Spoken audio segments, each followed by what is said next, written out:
Hi everyone, I'm going to show you today how to write a molecular dynamics solver in Python. I'm going to specifically use NumPy or numerical Python to perform linear algebra operations and matplotlib for generating two-dimensional plots. Now, the molecular dynamics code is going to be for a non-interacting system, and we're going to use Langevin dynamics or a Langevin thermostat in order to constrain the temperature of the system. I'm going to be using Python 3.6 for this tutorial, but Python 2 should work as well. And I will be providing a link to the source code in the description below. Now the first step is to import NumPy as MP. This is the module that we're going to use to perform the linear algebra operations, and the second module is going to be matplotlib.pylab. We're going to call this PLT. The second step is to define two global constants, Avogadro's number and the Boltzmann constant. The third step consists of creating a data structure that contains all the parameters that we're going to need to run the simulation. So this is going to be the start point of the execution of the program. And so we have to make sure first that this script is being executed as a program.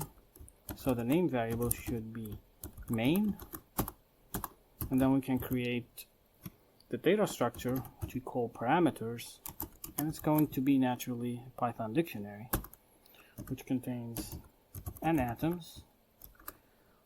Let's set this to 1000 for now. I'm going to use the SI system to specify the different variables. So for the radius, we're going to assume that this is a hydrogen atom, so the radius is 120 picometers. The mass is 1 grams per mole. The time step of the simulation, I'm going to set this to 1 femtosecond, which is typically used in molecular dynamics simulations. The relaxation parameter, now this is a parameter for the Langevin thermostat. We're going to set this to 100 femtoseconds. The temperature, I'm going to set this to 300 Kelvin. The total number of steps the integrator should take, let's set this to say 10,000 for now, and let's write the output every 100 steps. Now we have to define the box simulation, and this is going to be a rectangular box, so we simply use a tuple, a two-dimensional tuple, to specify the length of the simulation box. I'm going to use x minimum, x maximum, and similarly for the y and the z axes. So let's start x minimum 0, and then the maximum x is going to be 10 nanometers. And then similarly from 0 to 10 nanometers for the y-axis, and let's make this symmetric. So for the z-axis, this would be also 10 nanometers. And finally, we need an output file name to write the output to. I'm going to use the dump format for this. This is the same file format that LAMPs use, and it's supported by many different molecular dynamics visualization software. So with this, we have the basic data structure that we're going to need to feed into the different functions that will operate on this and perform the molecular dynamics. So let's say we have a main function called run, which we haven't created yet, and we're going to call this right at the beginning of the execution and give it as an input the parameter dictionary, the data structure that we created. And in case we want to interactively plot some variable, or perhaps at the end of the simulation plot a variable, we're going to store this in output. So run should be the main function that basically does the molecular dynamics. This is the equivalent of a solver function, which we're going to write next and see how this is going to work out. So the next step is to define the main solver function, which we call 1, and it's going to take a Python dictionary as its input, so we can extract from the dictionary the different parameters that we defined previously. And then we're going to create a NumPy array of 1s, which is just a vector that has 1 entries, and it's going to be of length and atoms, and we multiply this by the scalar or the float mass, which is the mass of the hydrogen atom in our case. Now I like this general code because later on, if we're interested in different atoms, hydrogen, oxygen, and so forth, interacting with each other, we can just replace the 1s with the corresponding vector that would include different masses. So the general design of the code remains the same. We don't need to make any significant changes to the code. We're also going to define the dimensional number, which is going to be 1, 2, or 3 depending on the type of simulation we're running. This is going to be the length of the simulation box, and we're going also to initialize the configuration. We're going to assume that initially the particle positions are randomly distributed in space, so using NumPy's random module and the rand function, which generates a random number between 0 and 1, we're going to generate a two-dimensional array or a matrix. And for mathematicians, this would be known as a matrix of size n atoms by n dimension. And similarly for the velocities, this would be rand n atoms by n dimension. Now, the atomic velocities having a value between 0 and 1 meters per second might be a little bit low, but since we're thermalizing the system, the temperature would readily increase. But for the atomic positions, they cannot be just between 0 and 1, because the simulation box size has to bound the particle positions. So for that, we're just going to create a simple for loop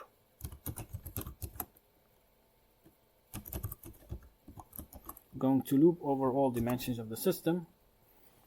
So in 3 dimensions, that means we're going to operate in the x, y, and z directions, and we're going to update the particle positions. So we're going to select all the particle positions, all the rows, and then column I, which represents the x, y, and z axis, and we're going to take the simulation box size starting with I, for x is I, and the value 0, which represents the minimum value for the length of the simulation box, and we're going to compute the length along the I axis for the simulation box.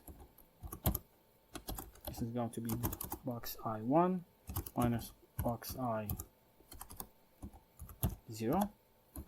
and we multiply this by the random number between 0 and 1, which is the particle position.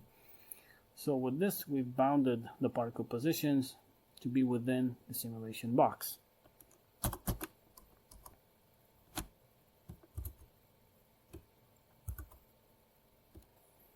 Now, one thing that I forgot to do here is make sure that the mass is divided by Avogadro's number, because the input mass is the molar mass, and we're interested here in the atomic masses. So we divide the mass by Avogadro's number. And the next step now is to start the main loop, which is present in any algorithm that involves time evolution. And that's clearly the case in molecular dynamics because we're evolving atomic positions. So we're going to use a while loop while step is less or equal to the number of steps. We're going to advance step by 1. Now step is going to be a dummy variable that keeps track of the number of steps that we're taking. And we're also going to create an empty list for output in order to store any variables that we're interested in, dynamical variables. Now I'm going to use this to compute the instantaneous temperature, but you can compute just any physical variable you're interested in. And the main algorithm is going to use three functions. The first one is going to be compute forces, which should return an array, two-dimensional array for the forces. Let's call this forces. And usually the computation of forces would require the atomic positions, but since we're assuming that this is an infinitely diluted system, the particles do not interact, then the particle positions are not needed, and instead we're just going to use the mass, the velocity, the temperature, the relaxation constant, and the simulation time step as input variables to this function.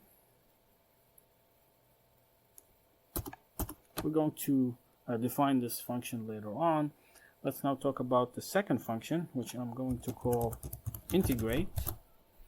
And the integrate function is going to evolve the particle positions and the velocities in time. Now, I'm calling this integrate because in numerical computing, evolving the system in time is equivalent to integrating the dynamical equations in time.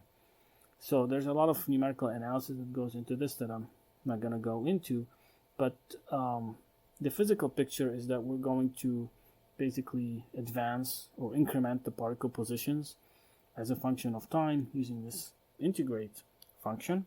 And so it should take the position of the particle positions as its input argument in addition to the velocities, the forces, the mass, and the simulation time step. Now this function will not return anything simply because the way NumPy arrays are passed to any function is by reference or address rather than by value. So if this function updates the positions or the velocities and the velocities in the run function are going to be updated as well. Now, this kind of behavior is not something you always want. So if you want to play this safe, you would just make a hard copy of the NumPy arrays and you would just return the positions and the velocities from the integrate function.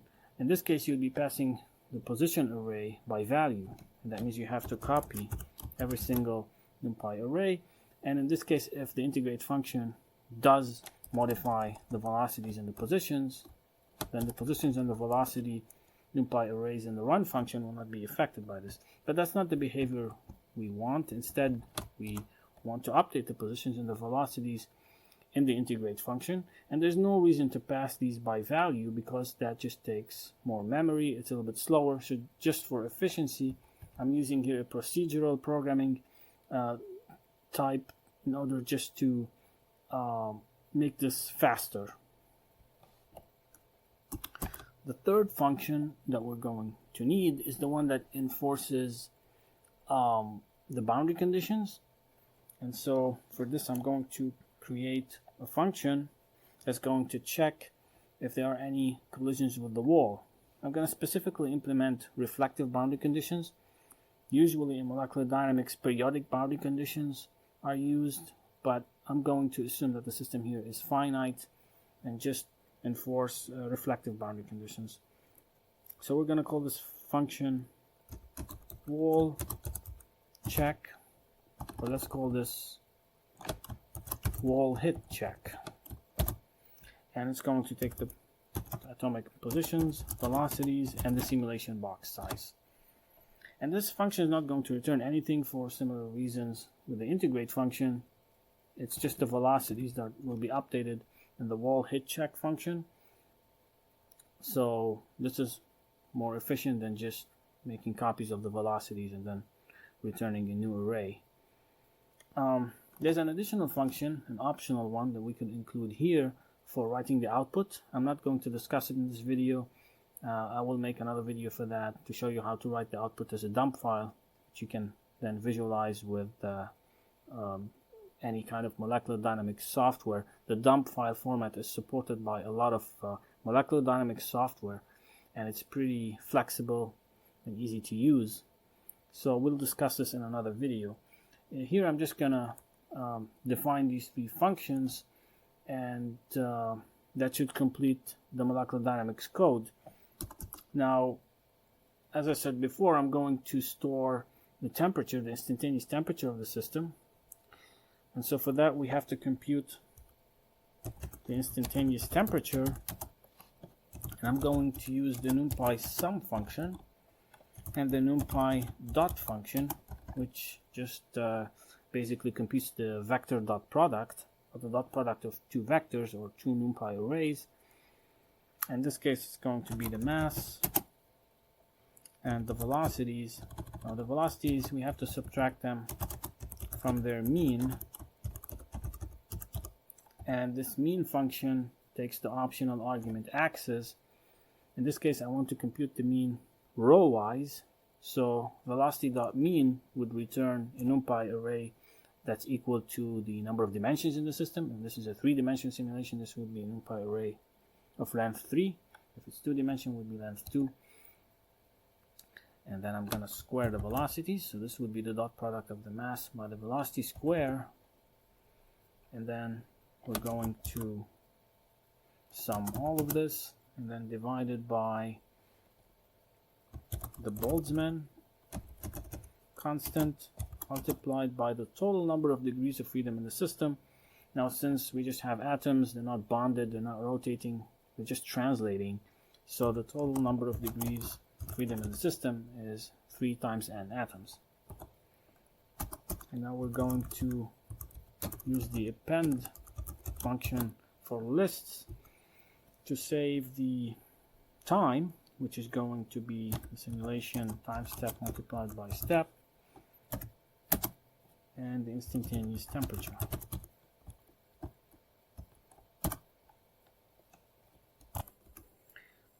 Now this function should return the output, which we're going to convert into a NumPy array using the array function. So this completes the main solver function, and now we're going to define the compute forces function, capital F, which takes the mass, the velocities. Well, I actually call this compute force, so let's stick to compute force. The temperature, relaxation constant, and the simulation time step. Now what this function does is compute a dissipative force, and then there's the random force. We're going to add these and then return them as a NumPy array.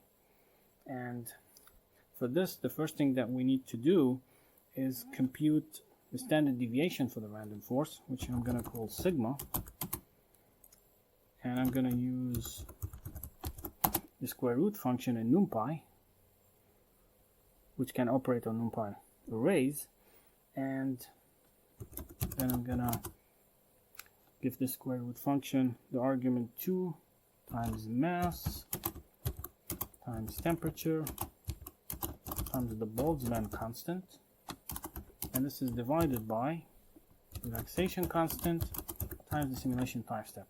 In order to compute the random force, which I'm going to call noise, we're going to use the random module, and in this case it's going to be the rand n function, which generates white noise. So random numbers in this case will be extracted from a Gaussian distribution. By default it has a mean 0 and the standard deviation 1. So we need to generate a 2-dimensional array of random noise, and this is going to be of length n atoms by n dimension. So we have to define these, and one way we can do it is we can extract the n atoms in n dimension from the velocity.shape.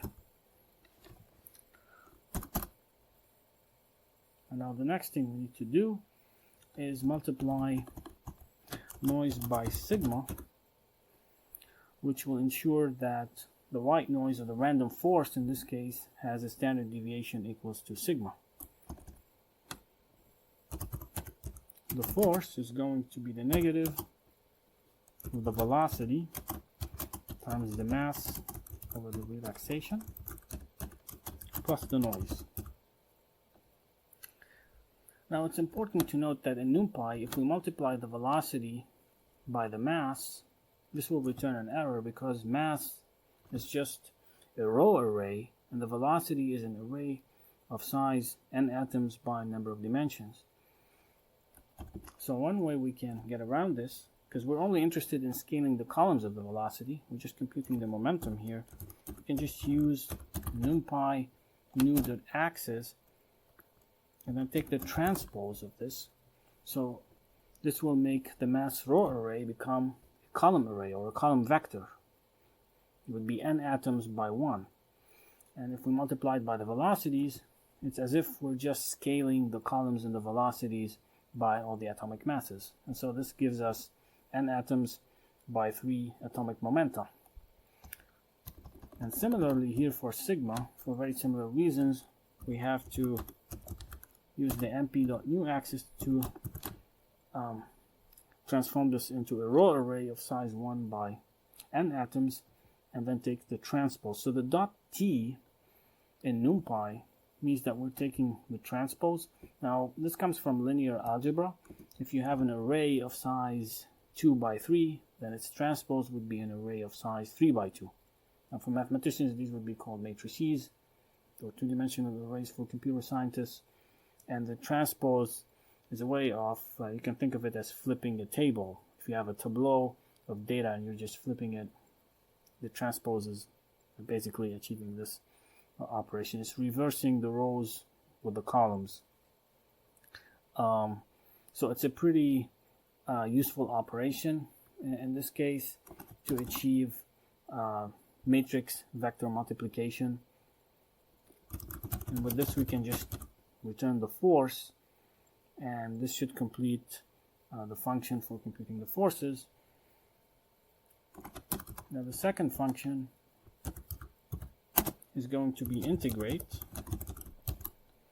and the integrate function doesn't return anything, but it's going to operate on the input NumPy arrays, which was position, the velocity, the forces, the mass, and the time step. Now, this is where numerical analysis can be very useful to understand which technique to use in order to solve Langevin's equation. Now, this is a stochastic differential equation. There are many ways of solving this. I'm going to stick to a very simple scheme called the forward Euler scheme, which is not usually used in molecular dynamics, but since here we're just interested in a highly dissipative system, Euler scheme works just fine. It's pretty easy to implement, but it's not very accurate. It's a first order scheme. There are more sophisticated schemes that are of higher order, such as the velocity Verlet and leapfrog schemes. But for the purposes of this, I'm just going to use the forward Euler. And the way it works is pretty simple. We just take the positions and we increment these. So I'm going to use the plus equal operator just to add to the atomic positions the product of the velocities multiplied by the time step. And similarly for the velocities. Now the reason I'm updating the velocities is I'm computing the temperature, and I need to update rather recompute the force, so the velocities have to be updated. And the way we do it is with the forces times dt, and we have to divide it by the mass.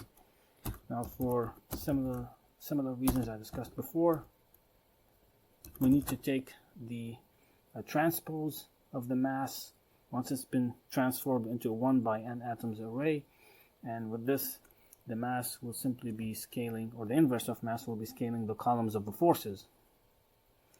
So with this, the integrate function is done, and the last function that we need to define is the one that's going to enforce the boundary conditions. Now this is the function that we called wall hit check, Yeah, I don't like its name so much, but I guess it'll do. And so what this function is going to do is ensure that the boundaries are influencing the particle motion. We're going to assume that the particle wall collision is purely elastic, so the momentum and the kinetic energy is conserved during collision. So for this purposes, all we have to do is just reverse the direction of motion of a particle that collides with the wall. So let's define the n dimension, which is the length of the simulation box. And then we can create a dummy variable and loop over all dimensions and see if there's any collision along any of these dimensions. If there is, we'll just reverse the velocity of the colliding particle. So in this case, we're just going to take the velocities and we're going to use your Boolean expressions. We're going to look at all the particle positions along axis I and see if they are less or equal to the minimum position that they could attain within the simulation box. If they're less than box I0, that means they've collided from the left. It's important here to use brackets, and then using the bitwise operator, we're going to set another condition. If one of these is met, then a collision is detected. In this case, if the atomic positions are greater or equal to the box I1, that means there's a collision on the right or from the right. So if that's the case, we just have to reverse the sign of the velocity. So we just multiply it by -1. And that in principle should do it. We should enforce boundary conditions. We have all the three functions defined. And the last thing we're going to do is use PyLab from Matplotlib to plot on the x-axis the time. Now, time in seconds would be very small, so I'm going to just plot this in picoseconds. And then on the y-axis, it's going to be the temperature in Kelvin. So let's run this and see what's going to happen.